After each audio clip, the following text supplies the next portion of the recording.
ఇంటికి మా ల్యాండ్ లోకి మళ్ళా వచ్చేసినాం. అయితే ఈ రోజు మా ల్యాండ్ లో స్పెషల్ ఏందో తెలుసా? చూడండి, మా ల్యాండ్ లో పెరిగిన తిరిగిన నాటుకోడి అండి. దేశీ నాటుకోడిలు. అసలు ఎంత బాగుంది తెలుసా టేస్ట్. మా మమ్మీ చేసింది విలేజ్ స్టైల్ నాటుకోడి కర్రీ చేసింది. అబ్బా, నాటుకోడి అంటే నాటుకోడే, అందులోనూ విలేజ్ స్టైల్లో వేసి ఇంకెట్లుంటుందో చెప్పండి. మంచి మసాలాలు వేసి అబ్బాబ్బాబ్బా, లోపల ఇంకోటి పిలుస్తుంది.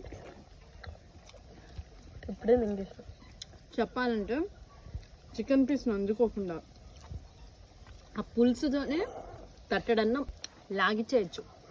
మెత్త ఉడికింది కూడా. సూపర్ అండి.